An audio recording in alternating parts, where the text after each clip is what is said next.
Bonjour à toutes et tous, je suis vraiment ravie d'être avec vous aujourd'hui. Je vais essayer de comprendre dans quel sens ça marche. Et ben voilà, c'est dans celui-ci. Très bien. Alors, donc moi je suis Morgane Paris, je travaille pour l'association Assiette Végétale qui existe depuis 5 ans et qui travaille à la végétalisation de l'alimentation dans la restauration collective de France. Aujourd'hui, je vais vous présenter un projet qui a vocation à... pas faire ça, non, qui a vocation à changer l'alimentation de 9 millions de jeunes. Pourquoi 9 millions de jeunes ? Tout simplement parce qu'il y a 9 millions de jeunes qui vont chaque année à la cantine, qui consomment régulièrement des plats dans soit leur cantine scolaire, soit leurs cantines universitaires. Et alors, on va commencer par un petit paradoxe, voulez-vous bien ? Le petit paradoxe, c'est qu'aujourd'hui, en 2023, la plupart des jeunes sont plus mal lotis en termes d'alimentation éco-responsable que les adultes. Ça, c'est lié au fait que la loi climat, qui a été votée en 2021, Assiette Végétale y a pris part d'ailleurs, la loi climat concerne la restauration qui est gérée par l'État, donc notamment les Crous, la restauration universitaire c'est bon, la restauration hospitalière, etc. Mais les cantines scolaires, non, n'ont pas le droit à une option végétarienne quotidienne au menu. Donc, ce sur quoi on va travailler aujourd'hui ensemble, c'est à voir comment changer ça. Mais d'abord, pourquoi travailler sur la restauration collective ? Parce que je vous avoue, c'est pas le truc le plus sexy sur le papier. Eh bien, tout simplement parce que notre modèle de restauration collective, en plus du modèle alimentaire en France, est intenable. Il est intenable sur plusieurs aspects. Déjà parce que celui-ci génère des émissions de gaz à effet de serre qui sont vraiment terribles pour notre environnement et qui, évidemment, réchauffement climatique, etc. C'est en moyenne 2,8 millions de tonnes d'équivalent CO2 qui sont émises par la restauration collective. Et alors, alerte spoiler, c'est pas à cause du bio et du manque de bio et du manque de local, c'est en grande majorité à cause de la surconsommation de viande dans les cantines de France. On a aussi des problèmes en termes de ressources en eau, parce qu'il y a 10 à 20 litres d'eau qui sont mobilisés pour la conception d'un repas. On a évidemment l'exploitation des animaux d'élevage dans les élevages intensifs, qui sont déjà responsables de ça et puis de ça. Et puis en plus, évidemment, au détriment du bien-être des animaux. Et enfin, en termes de santé publique, d'accessibilité et de coût, pareil, ça pose un problème parce que les options, dans un contexte d'inflation notamment, les options qui sont à base de viande ou de poisson, eh bien, elles coûtent plus cher à produire, donc elles coûtent plus cher également aux consommateurs, à la consommatrice. Et en termes de santé publique, les enfants mangent, selon l'ANSES, 4 fois trop de viande à la cantine notamment. Bon, on n'est pas là pour parler des problèmes, on est là pour parler des solutions, n'est-ce pas ? Donc nous, je vais passer ça parce que c'est pas grave. Hop.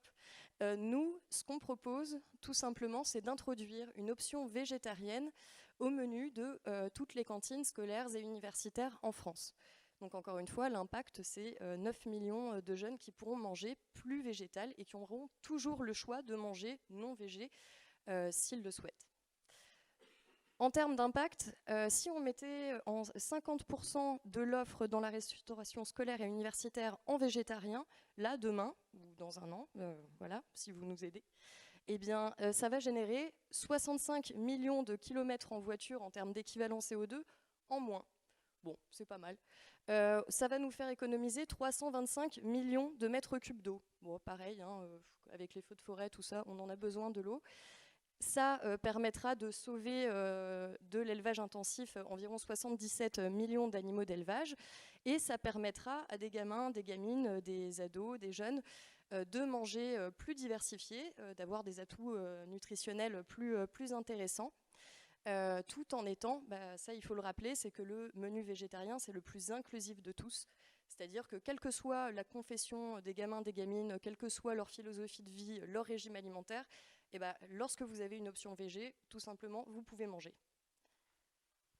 Alors nous, Assiette Végétale, notre objectif, donc on est 4 à travailler dans toute la France métropolitaine. On a un budget là en 2023 de 212 200 €, je pourrais expliciter après si vous le souhaitez. On a une vision en 3 niveaux. Le premier niveau, c'est le niveau le plus micro. Là, ça va être accompagner au changement des pratiques dans les cantines, former les professionnels et s'assurer que celles-ci et ceux-ci soient en capacité de proposer une option végétarienne de qualité, ce tous les jours.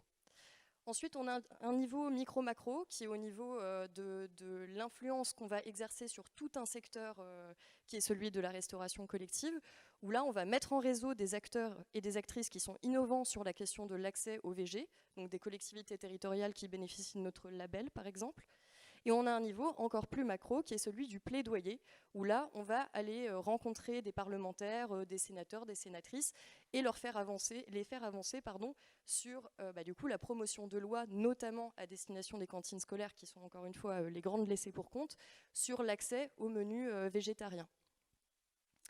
Donc, on a des actions de terrain qui consiste, donc ça c'est pour vraiment motiver les chefs, motiver les collectivités territoriales qui sont en charge des cantines scolaires et les CROUS qui sont en charge des cantines universitaires à se mettre au VG et être encore une fois en capacité de le faire et de le faire bien, parce que de mauvaises options VG, moi j'en veux pas et vous non plus. Eh bien, on va former les chefs, on va former également, ça c'est nouveau, les diététiciens et les diététiciennes. On va mobiliser les décideurs, les décideuses et récompenser à la fois les cantines et les collectivités territoriales qui proposent du VG quotidien au menu, une option encore une fois. On va organiser des semaines thématiques pour promouvoir cette offre et pour montrer aux chefs et aux collectivités territoriales qu'il y a une demande pour ça. Je passe. Et au niveau du plaidoyer, donc on va accompagner, mobiliser les élus nationaux, on va faire changer les lois, ça c'est notre chargé de plaidoyer là, qui est en train d'être auditionné par l'Assemblée nationale. On va tisser la toile du réseau de la végétalisation des menus. Pour ce projet auquel je vous invite avec toute ma conviction possible à participer, on a besoin de 155 800 €.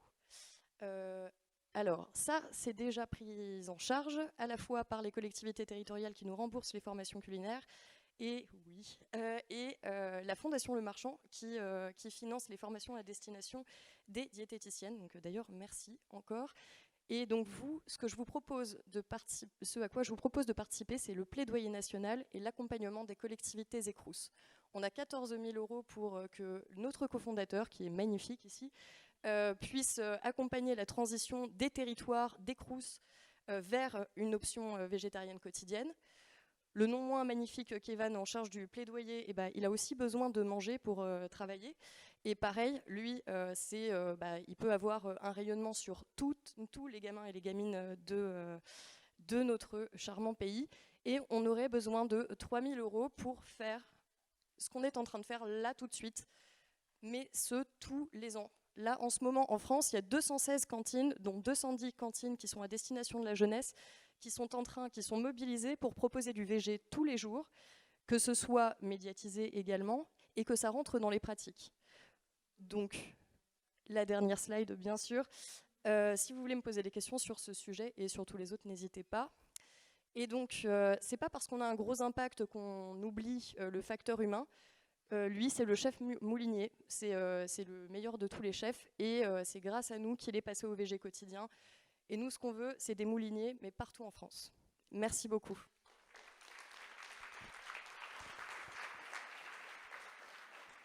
Merci, peut-être mettre la dernière slide, voilà, super.